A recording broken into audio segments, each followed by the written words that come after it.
Soal latihan pengukuhan soalan nombor 7.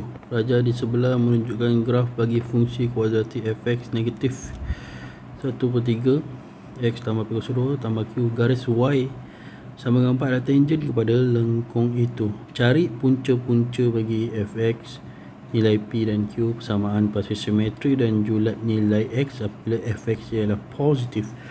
Okey, jadi sebelum kita mulakan menjawab soalan ni, ada beberapa benda kita kena buat dulu. Yang pertama, persamaan dia. So, boleh tengok persamaan dia.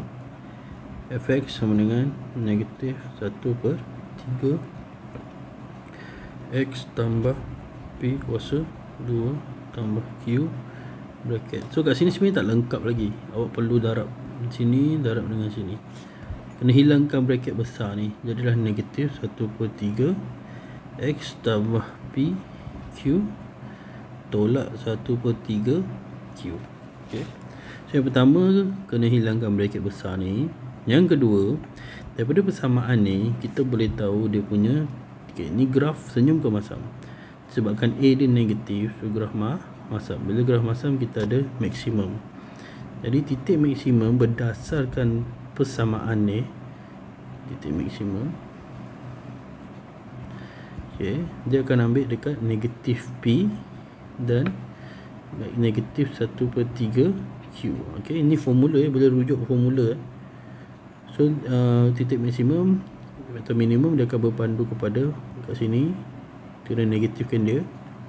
Kalau dia positif akan jadi negatif, kalau negatif akan jadi positif. Untuk Y akan ambil keseluruhan dekat sini, C ni. Okay, so ini adalah titik maksimum berdasarkan persamaan. Sekarang kita tengok graf pula. Okay, untuk graf, okay, ini titik maksimum kita. Sini maintain Y sama dengan 4, tapi X kita tengah-tengah.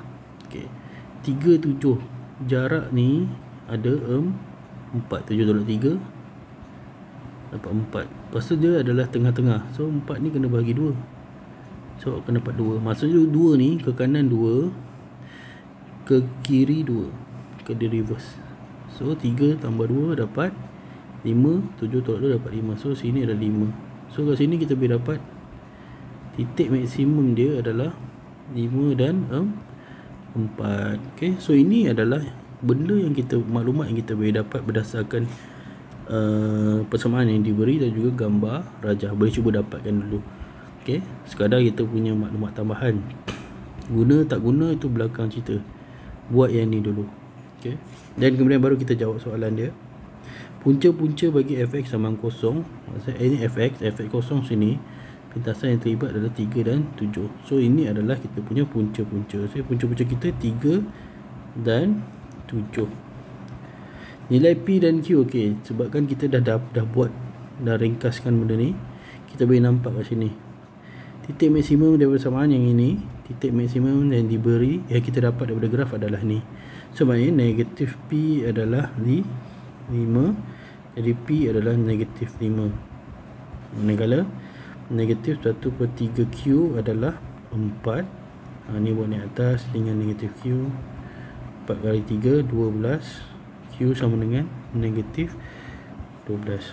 C, persamaan pasir simetri adalah nilai X yang ada pada graf dekat titik maksimum tu, ataupun titik minimum. Kita ambil yang X dia saja. Tapi cara tulis dia, kita kena tulis X sama dengan 5. Jangan tulis 5 saja. Kena tunjuk X sama dengan 5. D, julat nilai X apabila Fx adalah positif. Fx adalah positif, maksudnya, okay, Fx yang positif yang ini saja. Atas, bawah ni bukan. So reject bawah ni reject.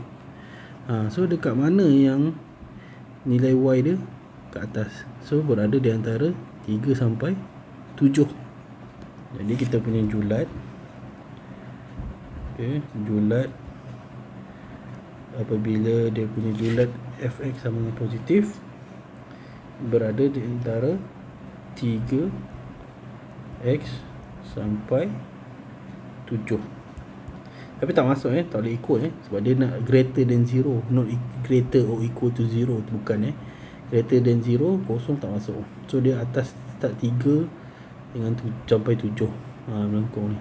Okay, so harap faham, semoga bermanfaat.